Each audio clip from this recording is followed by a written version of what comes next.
Hello and welcome to Communicore Weekly. I'm George. And I'm Jeff. Let's get right into it. It's time for Disney History.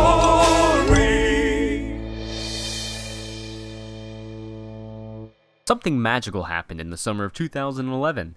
Disney decided that the Enchanted Tiki Room at Walt Disney World would no longer be under new management. You can't see me, but I'm doing quotation fingers there. Anyway, its rightful owners returned to their perches. I, for one, was absolutely ecstatic because I loved the original show, and it was like a staple of my childhood. What do you think about that, George? Well, I do have an answer to that, and I'm going to say it right here. Are you ready? Here it comes. Hey? Well, you know, Jeff, the show has finally returned to its roots. And with guests once more being able to sing like the birdies sing. Okay, I won't sing. I'm sorry. Tweet. Tweet. However, there is one bird whose fate is still questionable at this point. A bird whose elusive nature has not dimmed his immense popularity. The orange bird. Yes, the little orange bird. In the sunshine tree. Oh, I hope he thinks of something sunny just for me. That song gets stuck in your head so easily, by the way. Yes, so it easily. does.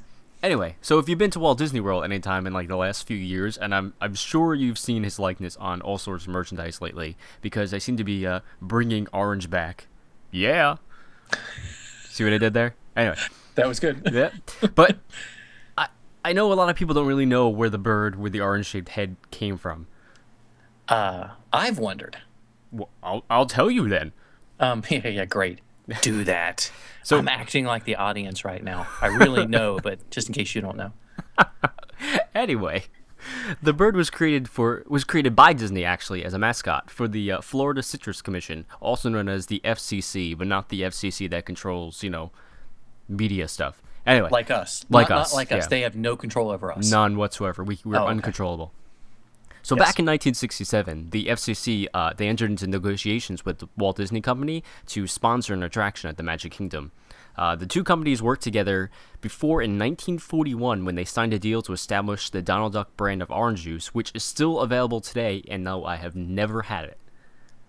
Okay, well, we've got our bucket list started. The Orange Bird deal was finalized in October 1969, with the FCC putting up $3 million toward the cost of a tropical bird show. As part of the deal, Wet Enterprises was to create a mascot to be the FCC's official mascot for all of their advertising campaigns. Designed by C. Robert Moore, the Orange Bird made his home in Adventureland's Sunshine Tree Terrace in Adventureland. In typical Disney fashion, when the Tropical Serenade, which of course was the original name of the Enchanted Tiki Room, when the show was over, guests would exit past the Sunshine Tree Terrace for some cool refreshments. Now, the Sunshine Tree Terrace was filled with fake oranges and giant green plastic leaves and all other tropical props, and there was a small model of the orange bird himself who sat on a lower perch in clear view of all the guests. The story of the orange bird is that he couldn't talk, and he could only think in orange thoughts. So above his head, there was a little small screen where his orange thoughts were projected as images. And there was also a costume character that was created, and he walked around the park, and you can get photos and autographs with him, just like all the other costume characters.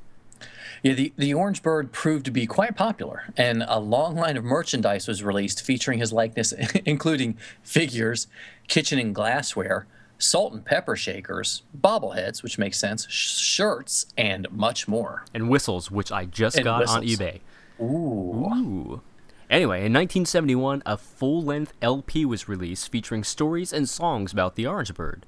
Anita Bryant, who was another spokesperson for the FCC, narrated and sang on the album. The Orange Bird appeared in television commercials and print ads for years afterward, which was definitely a testament to his popularity. One such ad was an animated short called Foods and Fun, a nutritional adventure, which came out in 1980. As expected, it featured the Orange Bird, who shared some lessons on how to properly exercise and eat right. Although with that gigantic head of his, I can't imagine how he did. It's a little weird. That's all right. A comic book came with the film and is now a highly sought Disney collectible. In 1981, Disney and the FCC renewed their agreement for another 5 years. This time, they added another location to the Magic Kingdom called the Enchanted Grove in Fantasyland. However, the Orange Ribbon was now only making appearances in the park because his glory days of print and TV campaigns were like long gone. By 1986, the contract between Disney and the FCC expired and was definitely not renewed at that point, which was unfortunate. But the Orange Bird, along with the Sunshine Tree Terrace, quietly disappeared, much to the dismay of Disney fans. But of course, that's not the end of our orange-feathered friend.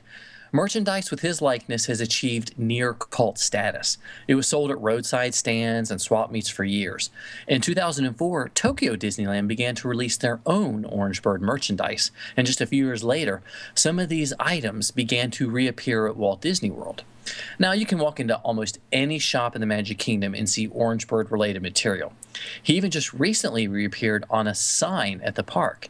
His popularity seems to be on the rise again, and I had the opportunity to try the new citrus swirl, and it was fantastic. And you know what? I think them bringing back the citrus swirl is a good sign that maybe the Orange Bird is going to come back in another form in the park someday soon. Yes, Disney, if you're listening, you've got 2 Communicore geeks that want to see him come back. And we're thinking orange thoughts about him. He's a nerd, he's a geek, but we all like to hear him speak. So listen up to the words from his speech. It's George's Book of the Week. Walt Disney, Disneyland World of Flowers. And yes, Jeff, that is actually the title, as weird as that sounds. So weird. So weird. The Disneyland World of Flowers was published in 1965, written by Morgan Bill Evans and dedicated to the memory of Jack Evans. The Evans name should be familiar to all Disney fans. After landscaping Disney's Holmby Hills property, Walt brought Bill in to landscape Disneyland.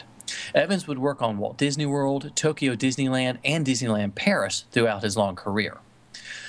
This book is an interesting footnote in Disneyland history because of its nature. Disneyland was only 10 years old and still an international phenomenon. In addition to the pictorial souvenirs, Disney released a book that details all of the plants and some of the horticultural secrets of the park. The book goes land by land and shares some amazing photos, especially vistas that can't be seen today. The text is fairly involved, with lots of Latin names, but it goes into great detail about the choices made and the maintenance of the plants. I would recommend this title for Disneyland fans and historians, especially if you have an interest in tracking the plants at Disneyland. I have an interest in that. That way you can grow your own Disneyland garden. I totally want to. I can't wait to see the Tomorrowland garden you come up with. I have 2 copies of the book, and this is a point I wanted to bring up. And both copies have split spines and broken bindings. It obviously wasn't printed up to today's book standards or archival book standards, so it's a pretty rare book, and it will go for a lot of money.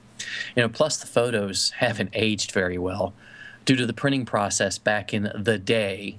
I just did air quotes too. The colors are a little stale and muddled, but it's still a fun book to add to your collection, especially if you love Disneyland books and you like plants. Fantastically fuzzy photo, almost on the spot. Fantastically fuzzy photo, when I took the shot. Fantastically fuzzy photo, and this is all I got.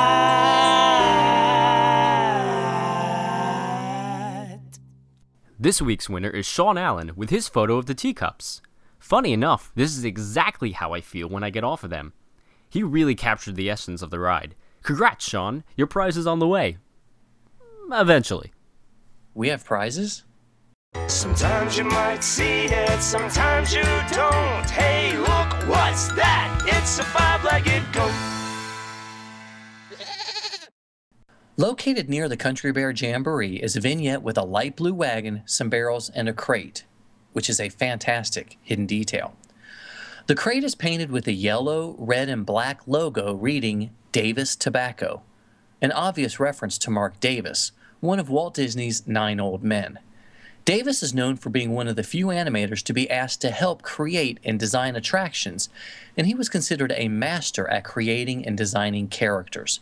His more famous works include The Elephants in the Jungle Cruise, Pirates of the Caribbean, The Haunted Mansion, It's a Small World, and America Sings. And the fabled Western River Expedition, starring Rick Astley. Yeah, so thanks so much for watching. Be sure to leave us a comment. Email us at communicoreweekly@gmail.com. Like us on Facebook. Follow us on Twitter. You can still enter our Fantastically Fuzzy Photo contest. I'm George. And I'm Jeff. And we're both from MiceChat. Thanks for watching. We'll see you next week on Communicore Weekly.